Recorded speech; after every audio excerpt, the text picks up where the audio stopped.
오늘 잠언 6장 말씀을 가지고 영적 전쟁에서 승리하는 길, 영적 전쟁에서 승리하는 길이라는 제목으로 은혜 나누길 원합니다. 대신방 기간입니다. 오늘 한 권사님 댁에 신방했습니다. 그분이 연초에 받으신 말씀은 시편 20편 7절이었습니다. 혹은 병거 혹은 말을 의지하나 우리는 여호와 우리 하나님의 이름을 자랑하리로다. 할렐루야. 좋은 말씀이죠. 어떤 사람들은 말합니다. 세상의 힘을 의지합니다. 병거 말은 당시에 가장 강력한 무기였습니다. 그런데 성도는 누구를 의지합니까? 우리는 누구를 의지합니까? 하나님을 자랑합니다. 하나님을 의지한다는 말입니다. 그렇게 무기가 다릅니다. 그렇게 의지하는 바가 다릅니다. 그 권사님에게 축복의 말씀을 드렸습니다. 과거에도 그랬듯이 올해도 하나님을 의지하라. 하나님이 권사님의 힘이 되어주겠다 라는 의미로 이 말씀을 뽑은 것 같습니다. 그러므로 권사님 올해도 하나님을 의지하십시오. 하나님이 나의 힘이시고 하나님이 나의 능력임을 고백하고 나아가십시오. 그럴 때 승리할 줄 믿습니다. 영적으로 육적으로 승리하십시오. 그런데 문제가 있습니다. 그것은 두 가지입니다. 하나는 하나님이 보이지 않는다는 것입니다. 뿐만 아니라 우리를 공격하고 우리를 유혹하는 마귀도 보이지 않습니다. 그래서 의지한다는 게 힘듭니다. 또 하나는 조롱과 수치입니다. 사람들이 의지하는 것은 보이죠. 그래서 사람들이 의지하는 걸 보면 지혜롭고 합리적으로 보입니다. 그런데 우리는 어떻습니까? 보이지 않는 하나님을 의지한다고 말합니다. 그러면 세상 사람들이 볼 때 뜬구름 잡는 이야기 같습니다. 어떤 사람은 조롱하고 어떤 사람은 비난까지 합니다. 하나님이 보이지 않기 때문입니다. 그래서 여기서 믿음의 싸움이 필요합니다. 자, 보십시오. 핵심은 간단합니다. 하나님을 의지하면 이깁니다. 하나님을 의지하면 어떤 문제도 해결되고 어떤 마귀도 물리칠 수 있습니다. 그런데 실상을 들여다보면, 속을 들여다보면 이게 그렇게 간단하지가 않아요. 영적 싸움이 있다라는 것입니다. 그래서 우리가 하나님을 의지하고 승리하기 위해서는 이 영적 싸움을 잘 알아야 되고 승리해야 될 줄 믿습니다.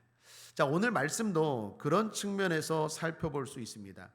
오늘 잠언 아닙니까? 우리에게 지혜를 주는 책인데 여러 교훈들이 나옵니다. 크게 네 가지인데 하나는 보증서지 말라, 게으르지 말라, 하나님이 싫어하시는 것들이 있다, 간음하지 말라. 여러분 잠언 6장 표제를 보시면 실제적인 가르침, 실제적 교훈이라고 나오죠. 우리가 살아가면서 필요한 실제적인 교훈들을 말하고 있습니다. 그런데 잘 보면 제가 오늘 말씀을 묵상해 보면 이건 표면적인 이야기입니다. 하나님이 이 말씀을 주신 데에는 더 깊은 의도가 있다라는 것입니다. 그것은 바로 영적 싸움이다라는 것입니다. 영적 싸움에서 승리하라는 것입니다. 자, 그러면 이게 왜 그렇게 되는지 오늘 이에 대해서 크게 세 가지로 나누어서 차례대로 살펴보길 원합니다. 첫째는 영생을 위하여입니다. 한번 따라할까요? 영생을 위하여. 자, 오늘 시작부터 말씀에 보증에 대한 말씀합니다. 보증서지 말라라고 말합니다. 안수 입사님 보증 선 적 있습니까? 보증 서다가 어려움 당한 적 있는 거 아니에요? 1절 2절 한번 보십시오. 내 아들아 내가 만일 이웃을 위하여 담보하며 타인을 위하여 보증하였으며 내 입의 말로 내가 얽혔으며 내 입의 말로 인하여 잡히게 되었느니라. 이웃을 위하여 담보하지 말라. 그렇게 되면 잡히게 된다. 그러므로 결론은 보증 서지 말라. 이웃은 친한 친구를 말합니다. 자, 여기서 궁금합니다. 성도는 보증 서지 말아야 됩니까? 살아가면서 주변에 친한 친구, 이웃이라고 오늘 번역했지만 내 가장 친한 친구가 어렵다고 보증 좀 서달라고, 담보 좀 받아달라고 하는데 어떻게 해야 됩니까? 서지 말라는 얘기일까요?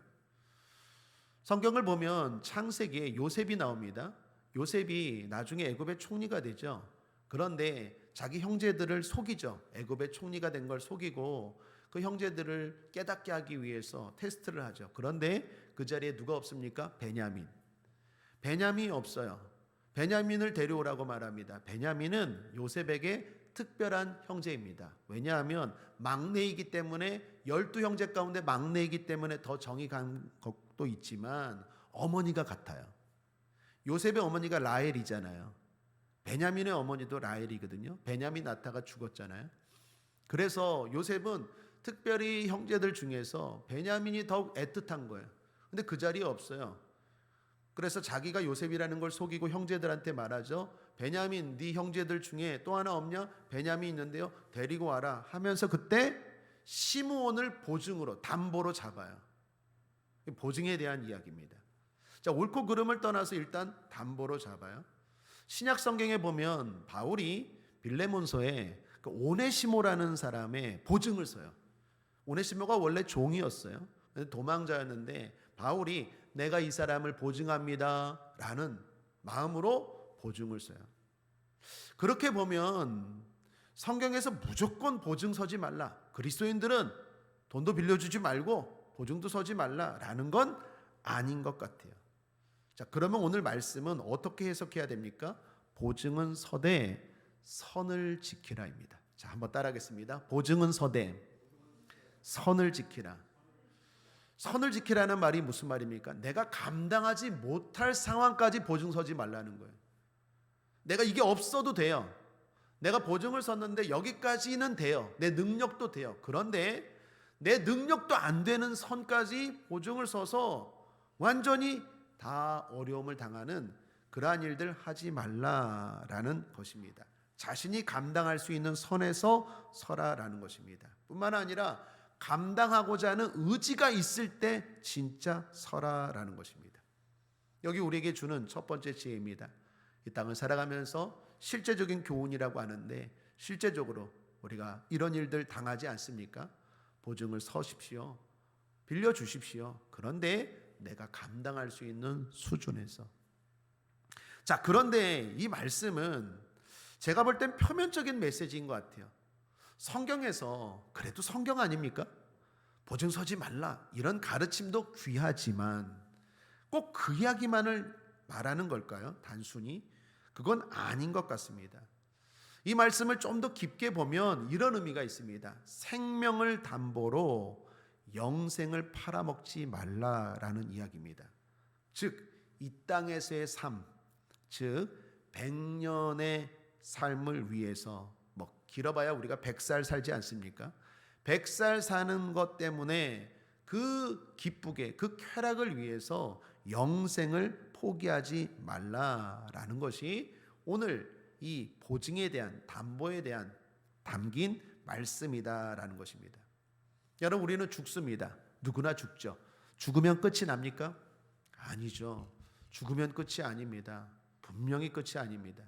자면 아침이 있는 것처럼 영원한 잠에 들어가지 않고 부활의 아침이 있다라는 것입니다. 죽으면 영원한 세상이 기다립니다. 크게 두 가지로 나누죠. 어떤 사람은 영원한 지옥이 기다리고 어떤 사람은 영원한 천국이 기다립니다. 지옥에 대해서 사복음서에 보면 주님이 이렇게 말씀합니다. 마태복음 3장 12절에 손에 키를 들고 자기의 타작마당을 정하게 하사 알곡은 모아 곳간에 들이고 쭉정이는 꺼지지 않는 불에 태우시리라. 마가복음 9장 43절에도 만일 내 손이 너를 범죄케 하거든 찍어버리라. 불구자로 영생에 들어가는 것이 두 손을 가지고 지옥 꺼지지 않는 불에 들어가는 것보다 나으니라. 누가복음에도 말씀합니다. 3장 17절에 손에 키를 들고 자기의 타작마당을 정하게 하사 알곡은 모아 곳간에 들이고 쭉정이는 꺼지지 않는 불에 태우시리라. 여기 복음서에서 주님이 말씀하신 지옥의 공통점이 있습니다. 자, 무엇입니까? 꺼지지 않는 불입니다. 꺼지지 않는 불. 마태복음, 마가복음, 누가복음 다 복음서에서 주님이 지옥에 대해서 말합니다. 꺼지지 않는 불이다. 꺼지지 않는 불. 한마디로 지옥은 영원하다라는 것입니다. 지옥은 영원합니다. 그래서 가면 안 됩니다. 찜질방 가보셨습니까? 찜질방 가면 좋죠. 그런데 거기서 계속 산다고 해보십시오. 그건 지옥이죠. 잠깐이면 어떻게 될 수 있을 것 같아요. 잠깐이면 참을 수 있고 견딜 수 있을 것 같은데 지옥의 특징은 무엇입니까? 꺼지지 않는 불, 영원하다입니다. 그렇다면 천국은 어떨까요? 마찬가지입니다. 갈라디아서 1장 5절에 보면 영광이 저에게 세세토록 있을지어다 아멘. 천국에서 받을 영광, 상급과 관련된 말씀입니다. 그런데 세세토록이라고 말합니다. 영원이라는 말입니다. 제가 궁금해서 한번 세세토록이라는 말이 성경에 몇 번 나오나 세어봤어요. 10번 나오는데 다 천국과 관련된 말씀이에요. 세세토록, 세세토록, 세세토록. 꺼지지 않는 불, 지옥 영원합니다. 세세토록, 천국도 영원합니다. 그러니까 영원한 천국이고 영원한 지옥입니다. 그 영원한 세상에 비하면 이 땅의 삶은 아주 잠깐인데, 이 땅의 그 삶을 위해서 천국을 담보로 잡고 어리석게 살아가지 말라라는 거예요. 잠깐의 쾌락을 위해서, 잠깐의 즐거움을 위해서 영생을 포기하지 말라라는 것입니다. 그래서 그런 의미에서 이렇게 말합니다. 게으르지 말라. 겜이 이야기를 하죠. 6절을 보십시오. 게으른 자여 겜에게로 가서 그 하는 것을 보고 지혜를 얻으라. 갑자기 겜이 이야기합니다. 무슨 말입니까? 개미의 부지런함을 본받아서 자신의 영혼을 포기하지 말라라는 것입니다. 특별히 개미의 어떤 특징을 말합니까? 부지런함뿐만 아니라 개미가 하는 것 중에 뭐예요? 8절을 보시면 먹을 것을 여름 동안에 예비하며 추수 때에 양식을 모으느니라 라고 말하죠. 개미는요, 대비할 줄 안다라는 거예요. 준비할 줄 안다는 거예요. 개미가 열심히 일하는 건 그냥 열심 부지런함만 것이 아니라, 개미의 지혜 중에 하나는 마지막 때를 대비해서 열심히 준비한다라는 것입니다. 그러므로 첫 번째 교훈입니다. 영생을 바라보고 영생을 위하여 사는 자가 되어야 하겠습니다. 둘째로 영혼을 위하여입니다. 한번 따라할까요? 영혼을 위하여. 첫 번째가 자신의 영생을 위한 말씀이라면, 두 번째는 타인의 영혼을 위한 말씀입니다. 12절부터가 그 말씀이 시작됩니다. 내용은 다른 사람을 사랑하라라는 것입니다. 사람의 모델은 하나님이죠. 하나님의 형상으로 사람이 지어졌습니다. 그러므로 성도는 다른 사람을 대할 때 하나님처럼 대합니다. 다시 말하면 귀하게 여기죠. 불신자는 그렇지 않죠. 불신자는 어떻게 합니까? 사람을 그 정도까지 대하지 않죠. 성도는 불신자를 불쌍히 여겨야 합니다. 자, 그런데 악한 자는 사람을 사용하려고 합니다. 사랑해야 될 대상인 사람을 악한 자는 사용하려고 한다라고 말합니다. 그래서 결국에는 어려울 때 도움을 받지 못한다라고 말합니다. 15절에 그러므로 그 재앙이 갑자기 임한즉 도움을 얻지 못하고 당장에 패망하리라. 악한 자는 사람을 귀하게 여기지 않아요. 자기의 이익을 위해서 이용합니다. 그 결과는 패망이다라고 말합니다. 또한 그렇게 사람을 사용하는 자는, 사랑하지 않고 사용하는 자는 하나님이 싫어하시는 자가 된다라는 것입니다. 여러분, 하나님이 싫어하는 것이 있습니다. 뭘 싫어할까요? 대략 느낌은 오시죠. 하나님이 이건 싫어하겠다, 이건 싫어하겠다. 그런데 오늘 잠언에서 명확하게 가르쳐 줍니다. 하나님이 싫어하는 것 7가지가 있습니다. 16절에서 19절입니다. 함께 한번 읽어볼까요? 시작. 여호와의 미워하시는 것 곧 그 마음에 싫어하시는 것이 6, 7가지니 곧 교만한 눈과 거짓된 혀와 무죄한 자의 피를 흘리는 손과 악한 계교를 꾀하는 마음과 빨리 악으로 달려가는 발과 거짓을 말하는 망령된 증인과 및 형제 사이를 이간하는 자니라. 여기 하나님이 싫어하는 것 딱 7가지가 명확하게 나옵니다. 교만한 눈, 거짓, 피를 흘리는 일, 악한 꾀, 악을 행하는 것, 거짓된 증언, 사람 사이의 이간질. 자, 그런데 여기 공통점이 있습니다. 뭡니까? 다 사람과 관련되어 있어요. 사람을 향하여 교만히 보는 눈, 사람에게 하는 거짓말, 사람의 피를 흘리게 하는 것, 사람 사이 악한 계교, 사람에게 악을 행하는 것, 사람을 죽이려고 거짓 증언하는 것, 사람 사이를 이간질하는 것, 결국 다 사람과 관련된 거예요. 그러니까 연결이 되죠. 사람을 사랑하라. 하나님이 싫어하신다. 사람을 사랑하라. 그래야 네가 나중에 어려운 일을 당할 때 도움을 받을 수 있고 패망하지 않는다라고 말합니다. 그러므로 오늘 두 번째 가르침입니다. 사람을 사랑해야 하겠습니다. 우리가 왜 전도합니까? 전도가 가장 큰 사랑 아닙니까? 한번 따라하겠습니다. 전도는 가장 큰 사랑입니다. 전도해야 됩니다. 복음을 전해야 됩니다. 듣든지 아니 듣든지 전해야 됩니다. 전하면 듣게 됩니다. 뿐만 아니라 기도하고 전하면 힘이 있습니다. 불이 붙습니다. 내가 기도하고 성령의 기름으로 충만할 때 불이 붙는 것입니다. 내가 뜨겁지 않은데 어찌 그 말씀이, 그 복음이 들어가겠습니까? 우리 성도들 가운데 자녀들 때문에 고민하는 성도들이 있습니다. 상담할 때 권면합니다. 기도하고 권면하시고 기도하고 가르치라고. 그러면 잔소리가 되지 않는다고. 우리의 전도도 마찬가지인 것 같아요. 그냥 전하면 잔소리지만 내가 하나님 앞에 기도하고 성령으로 충만하면 그것이 그 영혼의 꽃입니다. 그 마음의 꽃입니다. 그러므로 그 영혼을 사랑하는 마음으로 우리는 주변에 있는 사람들에게 듣든지 아니 듣든지 복음을 전해야 할 줄 믿습니다. 자, 두 번째 교훈입니다. 영생을 위하여 살되 특별히 영혼을 구원하는 삶을 살라라는 가르침입니다. 자, 그리고 마지막 세 번째로 영적 전쟁을 하라는 것입니다. 자, 자신의 영혼을 위해서든 타인의 영혼을 위해서든 우리에게 필요한 게 뭡니까? 영적 전쟁입니다. 성경은 그리스도인을 군사라고 말합니다. 내가 나를 어떻게 정의하느냐에 따라서 다른 모습으로 살아가죠. 어떤 사람들은 환자라고 생각합니다. 그러니까 교회 올 때마다 병원으로 생각하는 거예요. 어떤 사람들은 군인으로 생각합니다. 그러니까 삶을 싸움으로 생각하는 거예요.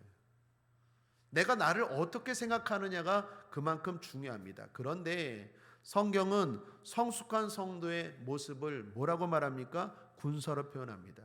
우리가 지난해 에베소서를 수요 예배 때 강의하지 않았습니까? 에베소서는 6장으로 이루어졌죠. 1장부터 3장까지는 어떻게 구원을 얻는지, 4장부터 6장까지는 구원받은 사람은 어떻게 살아야 하는지, 그러니까 1장부터 3장까지는 기독론이에요. 예수 그리스도를 믿어라. 왜 믿어야 되는데 그 이야기예요. 예수를 믿어야 구원받는다. 그게 에베소서 상반절의 메시지입니다. 그 다음은 구원받은 사람은 어떻게 살아야 하냐? 구원받으면 끝나냐? 아니라는 거예요. 무슨 천국 가는 열차 티켓 끊으면 끝난 것처럼 생각하는데 아니라는 거예요. 구원받은 사람이 살아야 될 삶이 있다라는 거예요. 그게 뭡니까? 내 부모를 공경하라, 뭐 가정 아비들아, 뭐 남편들아, 아내들아, 뭐 이런 얘기하잖아요. 자녀들아 순종하고. 거기서 중요한 건 마지막 6장이 무슨 이야기입니까? 영적 싸움에 대한 이야기잖아요. 우리의 씨름은 혈과 육에 대한 것이 아니요 정사와 권세와 이 어둠의 악한 영들에 대한 싸움이라고 말하지 않습니까? 그러니까 마지막 구원받은 성도의 가장 완성된 모습은 군인입니다. 그러므로 한번 따라할까요? 나는 영적 군인입니다. 우리 찬송 가운데도 그런 찬송이 있죠. 믿는 사람들은 군병 같으니. 군인으로 생각해야 돼요. 왜요? 싸움이 있어요. 여러분 생각해 보십시오. 전쟁이 일어났습니다. 러시아 우크라이나 전쟁이 일어났어요. 근데 나는 전쟁이 일어나도 상관없어. 그럴 수 없죠. 전쟁터에 있으면 내가 어떻게든지 싸워야 되는 거 아닙니까? 부녀자도 총을 들어야 되고 젊은 사람도 늙은 사람도 총을 들어야 되는 거 아닙니까? 영적인 세계가 그래요. 마귀가 우리를 공격해요. 영적 싸움이 벌어지고 있어요. 전쟁터입니다. 그런데 어떤 사람은 말합니다. 나는 그렇게 신앙생활하고 싶지 않아. 나는 그냥 고상하게 그냥 위로만 받으면서 그냥 신앙생활하고 싶어. 전쟁이 일어났는데 어떻게 그럴 수가 있어요? 마귀가 나를 날마다 우는 사자처럼 공격하려고 시시탐탐 노리는데 어떻게 그럴 수 있어요? 그러므로 이 세상이 내 삶이 전쟁터임을 잊지 마시길 바랍니다. 우리는 군인입니다. 군인으로 알고 싸워서 이겨야 합니다. 그래서 오늘 20절부터 보면 간음에 대한 이야기를 합니다. 표면적으로는 간음을 주의하라라는 내용입니다. 우리는 이 말씀 그대로 간음하면 안 됩니다. 도덕적으로 삶이 거룩해야 합니다. 그런데 이에 대한 진짜 말씀, 핵심적인 말씀은 영적 전쟁이라는 거예요. 여기 유혹하는 세력이 나오죠. 누구입니까? 음녀입니다. 음녀. 음녀는 그냥 음란한 여인 정도가 아니라 성경에서 마귀를 상징합니다. 그러므로 이 말씀을 영적 전쟁으로 보면 마귀를 주의하라라는 것입니다. 그리고 그 공격에 승리하라라는 것입니다. 자, 그렇다면 어떻게 승리할 수 있을까요? 영적 전쟁이 벌어지고 있어요. 내 영혼을 위해서, 영원한 영생을 위해서 잠깐의 삶을, 쾌락을 살지 말고 영원한 영생을 담보로 이 잠깐의 쾌락에 빠지지 말라라고 말해요. 다른 사람의 영혼을 위해서 사랑하고 전도하라고 말합니다. 그러면서 핵심은 어떻게 해요? 간음을 주의하라. 표면적으로는 간음이지만 실제적으로는 영적 싸움, 마귀를 주의하라라는 거예요. 내 영혼을 위해서든 다른 영혼을 구원하는 일이든 영적 싸움이 있다. 그러므로 이겨라 라고 말합니다. 자, 어떻게 이길 수 있을까요? 말씀입니다. 영적 싸움에서 승리하는 비결은 말씀입니다. 한번 따라하겠습니다. 말씀이 나의 능력입니다. 여러분 잊지 마십시오. 말씀이 나의 능력입니다. 예수님이 마귀를 어떻게 물리치십니까? 말씀이죠. 구체적으로는 마태복음 4장에 다 그 신명기 말씀입니다. 신명기에 나온 말씀을 가지고 어떻게 해요? 마귀를 대적할 때 마귀가 어떻게 합니까? 떠나가는 거예요. 예수님도 말씀으로 물리치십니다. 우리도 마찬가지입니다. 예수 이름과 더불어 그분이 주신 말씀을 가지고 나아갈 때 마귀를 물리치고 마귀를 쫓아낼 수 있습니다. 이게 제가 목회에서 말씀에 집중하는 이유입니다. 우리 교회는 좋든 싫든, 좋아하는 말씀이든 안 좋아하는 말씀이든, 형식이 어떻든 계속해서 창세기부터 요한계시록까지 매일 한 장씩 말씀을 대하죠. 저도 말씀에 18번지가 있어요. 좋아하는 말씀이 있어요. 그리고 전하기 쉽고 그렇게 말씀이 있어요. 그런데 왜 이렇게 부족하지만 계속 말씀을 전합니까? 말씀이 능력이기 때문이에요. 여러분이 듣든 안 듣든 계속 말씀을 전하고 유튜브로도 계속 부족하지만 때로는 부끄럽지만 말씀을 계속 올리는 이유는 우리 성도들이 어떻게 해서든지 말씀을 붙잡고 말씀을 듣고 말씀으로 살게 하기 위해서입니다. 왜요? 말씀이 능력입니다. 마귀는 말씀을 무서워해요. 목사 안 무서워합니다. 말씀을 무서워해요. 말씀을 붙드는 목사를 무서워해요. 권사님, 집사님 안 무서워합니다. 말씀을 붙드는 권사님, 말씀으로 나아가는 집사님을 무서워합니다. 말씀이 능력입니다. 20절 27절을 그런 의미에서 보십시오. 내 아들아, 내 아비의 명령을 지키며 내 어미의 법을 떠나지 말고 그것을 항상 내 마음에 새기며 내 목에 매라. 말씀을 가까이 하라는 말이죠. 그러면 어떻게 되는데요? 22절 그것이 그렇게 하면 그것이 말씀이 너의 다닐 때 너를 인도하며 너의 잘 때 너를 보호하며 너의 깰 때 너로 더불어 말하리니 24절에 이것이 너를 지켜서 악한 계집 마귀에게 이방 계집 마귀의 혀로 호리는 말에 빠지지 않게 하리라. 말씀이 너를 지켜서 그러므로 말씀을 가까이 합니다. 가까이 할 때 말씀이 나를 지켜줍니다. 자, 그러기 위해서 말씀을 가까이 하기 위해서 말씀이 능력이라고 했습니다.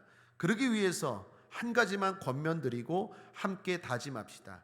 말씀을 읽고 믿음의 말을 합시다. 한번 따라할까요? 말씀을 읽고 믿음의 말을 합시다. 자, 오늘 말씀을 지키라고 말합니다. 말씀을 마음에 새기라고 말합니다. 말씀을 내 목에 매라고 말합니다. 다 가까이 하라는 것인데 가까이 하는 방법이 뭘까요? 말씀을 늘 자주 대하라는 건 맞습니다. 그런데 말씀을 읽고 믿음의 말을 하라는 거예요. 이 말을 강조하고 싶어요. 오늘 2절에 보면 내 입의 말로 내가 얽혔으면 내 입의 말로 인하여 잡히게 되었느니라 라고 말하죠. 보증에 대해서도 말의 중요성을 이야기합니다. 말 잘못하면 내가 묶이는 거죠. 예수님도 말에 대해서 이런 말씀하셨죠. 마태복음 16장 19절에 내가 땅에서 무엇이든지 매면 하늘에서도 매일 것이요 내가 땅에서 무엇이든지 풀면 하늘에서도 풀리라. 이거 매고 푸는 거 어떻게 매고 풉니까? 말입니다. 기도입니다. 그러니까 말이 중요하다라는 것입니다. 말이 나를 묶습니다. 잘못된 말을 하면 잘못된 말이 나를 묶습니다. 반대로 성경을 읽고 믿음의 말을 하면 믿음의 말이 나를 묶습니다. 우리는 잘못된 말로 자꾸 자신을 묶지 말아야 돼요. 제가 좋아하는 말씀, 로마서 하면서 큰 은혜를 주신 말씀이 로마서 8장 1절 2절입니다. 그러므로 이제 그리스도 예수 안에 있는 자에게는 결코 정죄함이 없나니 이는 그리스도 예수 안에 있는 생명의 성령의 법이 죄와 사망의 법에서 너를 해방하였습니다. 우리는 자유인입니다. 우리는 자유인입니다. 그런데 자꾸 종처럼 말해요. 그러면 어떻게 해요? 그게 자꾸 나를 묶어서 내가 종이 되는 거예요. 말이 중요합니다. 오늘 이 밤에 강조하고 싶습니다. 성경을 읽고 믿음의 말을 하십시오. 믿음의 말을 하면서 성경을 읽으십시오. 그것이 마귀를 물리치는 능력입니다. 그리고 도적질을 당하고 죽이고 멸망시키는 마귀를 쫓아내고 생명을 얻되 풍성히 얻으며 하나님이 주시는 영혼이 잘된 같이 범사가 통한 강건한 전인적인 축복을 누리는 비결인 줄 믿습니다. 내 스스로 나를 묶어요. 어떤 사람은 나는 안 돼, 나는 무능력해, 나는 가난해, 나는 바보야, 나는 실패자야 라고 말하면 그렇게 되는 것입니다. 그게 나를 묶어요. 거기서 벗어날 수가 없어요. 반대로 성경을 읽고 마음의 세계에서 믿음의 말을 자꾸 합니다. 긍정적인 말을 합니다. 나는 이깁니다. 나는 승리합니다. 나는 잘됩니다. 나에겐 좋은 일이 일어납니다. 나는 건강합니다. 나는 형통합니다. 나는 부유합니다. 나는 하나님 앞에 영광 돌리고 크게 쓰임 받습니다. 그런 믿음의 말을 하면 그 믿음의 말이 나를 묶습니다. 그리고 실제로 우리는 하나님이 함께 하시고 자유인인 줄 믿습니다. 제 딸이 이번에 대학에 들어갔습니다. 원하는 대학에 들어갔어요. 뭐 그렇게 최고로 좋은 대학은 아니지만, 그런데 2년 전쯤이었습니다. 제 아들이 먼저 대학 시험을 봤는데 그때 제 딸이 뭔가 마음에 감동이 왔나 봐요. 제 카톡을 보더니 이의를 제기했습니다. 왜? 제 카톡에 제 딸에 대한 이름이 이렇게 쓰여 있기 때문입니다. 귀여운 딸. 그러니까 전화가 오거나 카톡이 오면 귀여운 딸이 이렇게 딱 뜨는 거예요. 근데 그게 마음에 안 들었나 봐요. 그러더니 갑자기 설교를 듣고 뭔가 이렇게 꽂혔나 봐요.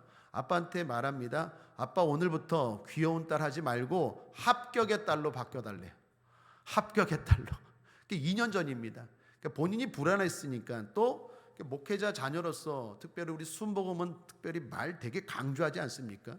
저도 모태신앙, 이것도 못해 저것도 못해 아무것도 못하는 저 고신측에서 신앙생활하다가 순복음 와서 처음에 이상한 게 아이고 배고파 살겠네, 아이고 좋아 살겠네, 맨날 살겠네 하더라고. 처음에는 웃겼는데 이게 메시지가 있더라고요. 죽겠네 하니까 진짜 죽는 거예요. 그게 나를 묶는다니까요. 오늘 잠언 6장 2절을 잊지 마십시오. 예수님이 하신 말씀을 읽지 마십시오. 땅에서 매면 하늘에서도 매고 땅에서 풀면 하늘에서 풀리는데 자꾸 죽겠네 하니까 진짜 죽겠더라고요. 그런데 살겠네 처음에는 우스웠는데 좋더라고요. 순복음에서 자르다 보니까 그런 메시지를 듣고 도전이 됐나 봐요. 합격의 딸로 불러달래요. 제가 2년 동안 합격의 딸로 불러줬습니다. 그래서 합격한 것 같습니다. 한 줄 믿는 건 아니고, 물론 열심히 공부해야 되겠죠. 그런다고만 꼭 되는 건 아니지만 분명히 영향은 있다라는 것입니다.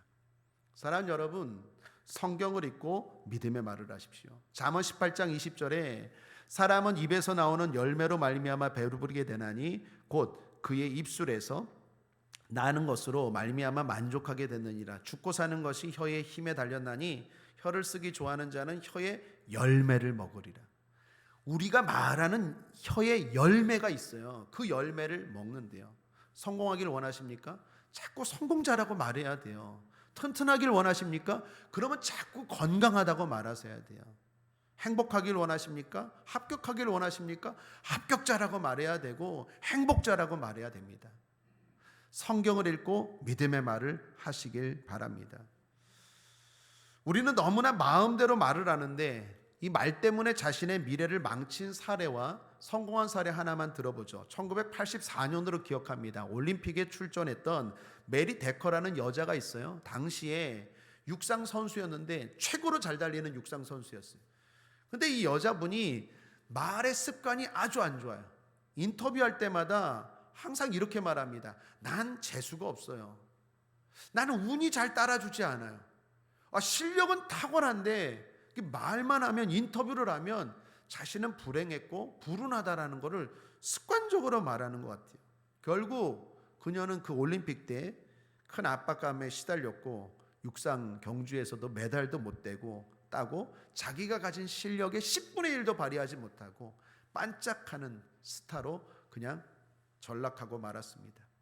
천사의 말을 하면 천사가 찾아오지만 악마의 말을 하면 악마가 찾아온다라는 말이 있습니다. 자꾸 믿음의 말을 해야 됩니다. 반대가 되는 경우도 있습니다. 무명의 젊은 권투선수였던 클레이라는 청년이 있습니다. 실력도 별로 좋지 않아요. 그런데 이 청년은 항상 인터뷰할 때마다 시합을 앞두고 말합니다. 나는 세계 최고의 챔피언이 될 거야. 나는 이길 수 있어. KO로 이깁니다. 그게 허풍같이도 들렸지만 늘 그러면서 열심히 권투하고 또 하나님 의지했겠죠. 결국 그 시합에서도 승리했고 이후로도 승승장구했다라는 것입니다. 이 메리 데커라는 여자와 클레이라는 남자, 우리나라에도 그런 사례는 많겠지만 이 두 분의 사례를 보면서 말이 얼마나 중요한지를 깨닫게 됩니다. 인디언들 말에 의하면 어떤 말을 10,000번 이상 되풀이하면 반드시 미래에 그 일이 이루어진다라는 격언이 있대요. 세상 사람들은 다 알고 있습니다. 말이 얼마나 중요한지를. 성경은 더더욱 우리에게 가르쳐 줍니다. 여러분, 구원도 어떻게 얻습니까? 믿음으로, 마음으로 믿어 의에 이르고 입으로 시인하여 구원에 이른다고 로마서에 가르쳐 주잖아요. 말이 대단히 중요합니다. 베드로가 왜 그렇게 축복을 받았습니까? 마태복음 16장에 가이사랴 빌립보 지방에서 예수님 묻잖아요. 사람들이 나를 누구라 하느냐? 제자들이 말합니다. 사람들이 예수님을 선지자라고 말합니다. 엘리야라고 말합니다. 그때 묻잖아요. 너희들은 나를 누구라 하느냐? 베드로가 유명한 말 하죠. 주는 그리스도시요 살아계신 하나님의 아들입니다. 그 말 때문에 베드로가 엄청난 큰 축복을 받았어요. 그래서 천주교는 베드로를 교황으로 최고로 지금도 삼고 있지만 그 고백 위에 교회가 세워진다는 거지, 베드로가 카톨릭에서 말하는 것처럼 그 계통이, 혈통이 교회가 된다는 건 아닌데, 어찌됐건 베드로의 그 말이 예수님에겐 되게 중요했다라는 것입니다. 저는 다윗이 골리앗을 이긴 것도 물맷돌로 이겼지만 그 전에 이미 말로 이겼어요. 그게 중요해요. 오늘 여러분이 기도로 이겨야 돼요. 믿음의 말로 이겨야 돼요. 현장에서 사업하는 것, 현장에서 일하는 것, 현장에서 공부하는 건 그 다음 여기서 먼저 승리하셔야 돼요. 여기서 먼저 믿음의 말을 하고 믿음의 기도를 하고 그리고 나아가서 하면 거기서는 그 다음 승리예요. 다윗이 이미 말로 이겼어요. 그리고 돌 던지니까 돌을 어떻게 던져도 그건 맞을 수밖에 없는 거야. 왜? 하나님을 높이고 믿음의 말을 했기 때문에. 그러므로 믿음의 말이 중요합니다. 자, 그런데 결론의 결론입니다. 믿음의 말이 언제 나옵니까? 성경을 읽을 때예요. 내가 믿음의 말을 하는 것도 중요하지만 성경을 읽고 하는 믿음의 말과 그냥 하는 믿음의 말은 천지 차이예요. 저는 개인적으로 존경하는 조용기 목사님, 또 제 스승인 최성규 목사님, 그분들의 설교가요 수많은 사람들이 모방을 해요. 특별히 조용기 목사님 같은 경우에는 막 흉내도 내죠. 흉내내는 제자들, 제 선배들을 엄청나게 많이 봤어요. 했습니다, 그랬습니다 막 이러면서 막 그 경상도 센 억양으로. 그런데 달라요. 조용기 목사님이 오셔서 긍정의 말을 하고 설교를 하는 것과 그렇게 흉내를 내고 하는 건 다르더라고요. 왜 다를까요? 속일 수 없어요. 세상에서도 사람들이 그런 말 합니다. 긍정적인 말을 하십시오. 희망의 말을 하십시오. 맞아요. 그런데 우리도 희망의 말을 하고 긍정적인 말을 해야 되는데 성경을 읽고, 성경을 읽은 사람이 하는 긍정적인 말과 그냥 긍정적인 말은 전혀 차원이 달라요. 그래서 여러분, 성경을 읽으셔야 돼요. 성경은 먹는 것입니다. 깨달아지든 안 깨달아지든, 은혜가 되든 안 되든 늘 밥을 먹듯이 성경을 계속 먹다 보면 내공이 쌓여요. 그리고 나서 나도 모르게 그 사람이 툭툭 던지는 말은요 엄청난 파워가 있어요. 그러므로 사랑하는 여러분, 성경을 읽으십시오. 성경을 먹으시길 바랍니다. 그렇게 먹고 기도할 때 하나님의 역사가 나타날 줄 믿습니다. 하나님이 도와주실 줄 믿습니다.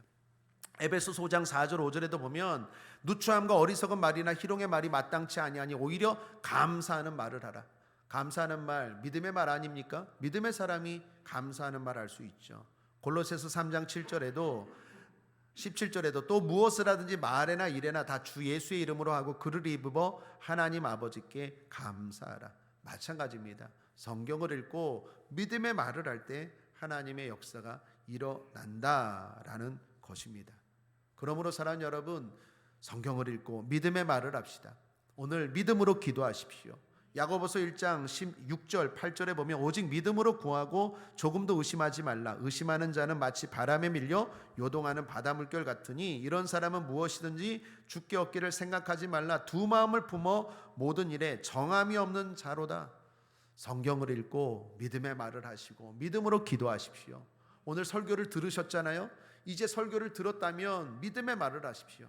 한 마음으로 기도할 때 하나님이 응답하실 줄 믿습니다. 끝으로 물론 문제는 큽니다. 문제는 어렵습니다. 여러분이 어떤 문제를 가지고 있는지 모르지만 분명히 어렵고 큰 문제일 것입니다. 거기에다가 우리는 연약합니다. 그런데 우리에게 계신 주님이 계시고 그 주님이 강합니다. 끝으로 말씀 한 절 소개합니다. 요한일서 4장 4절입니다. 자녀들아 너희는 하나님께 속하였고 또 그들을 이기었나니 이는 너희 안에 계신 이가 세상에 있는 자보다 크심이라. 여러분 한번 가슴에 손을 얹고 따라하겠습니다. 내 안에 계신 하나님이 마귀보다 문제보다 세상보다 크다. 그러므로 이깁니다. 그러므로 승리합니다. 당연히 여러분 앞에 있는 문제가 어려운 거 알아요. 큰 거 알아요. 그러나 잊지 마십시오. 내 안에 계신 하나님이 더 커요. 그 하나님이 이겼어요. 이미 마귀를 이겼어요. 그리고 우리와 함께하는 줄 믿습니다. 그러므로 우리도 이길 수 있어요. 중요한 건 내가 믿음의 말을 할 때, 성경을 읽고 믿음의 말을 하고 믿음으로 주님 앞에 구할 때 하나님이 그 승리를 우리에게 허락하여 주실 줄 믿습니다. 말씀을 정리합니다. 영적 전쟁에서 승리하는 길이라는 제목으로 말씀을 나누었습니다. 이 땅에 잠깐의 생명을 담보로 쾌락에 빠지지 말라라는 것입니다. 천국이 있습니다. 지옥이 있습니다. 둘의 공통점은 영생입니다. 그 영생에 비하면 이 땅의 삶은 잠시인데 그 영생을 포기하고 이 땅의 쾌락에 집중하지 말라라는 것입니다. 다음으로 다른 사람을 사랑하라라는 것입니다. 상이 있답니다. 대표적인 게 전도입니다. 반대로 사람에게 악하게 하는 것은 하나님이 싫어하는 것 7가지 해당되는 일이라고 말합니다. 그리고 끝으로 자신의 영생을 위하여서든 다른 사람의 영혼을 위하여서든 영적 싸움이 있음을 잊지 말라라는 것입니다. 그리고 그 방법, 그 승리의 방법은 확실하고 명확합니다. 말씀입니다. 마귀는 말씀을 무서워합니다. 그러므로 말씀을 가까이 하고 믿음의 말을 하십시오. 마귀가 떠나갑니다. 문제가 해결됩니다. 승리할 줄 믿습니다. 한번 따라하겠습니다. 좋은 일이 일어납니다. 기도하겠습니다. 하나님 아버지 감사합니다. 오늘 우리에게 영적 싸움에 대한 지혜를 주시니 감사합니다. 좋은 일이 일어납니다. 우리 고백대로 좋은 일이 일어납니다. 기적이 일어납니다. 뿐만 아니라 우리의 기도가 응답될 줄 믿습니다. 크고 비밀한 것들 하나님이 이루어 주실 줄 믿습니다. 아버지 하나님 믿음으로 구하고 믿음으로 말하고 승리하고 응답받는 오늘 이 밤 기적의 밤 승리의 밤 되게 하여 주옵소서. 감사드리며 예수님의 이름으로 축복하고 기도했습니다. 아멘.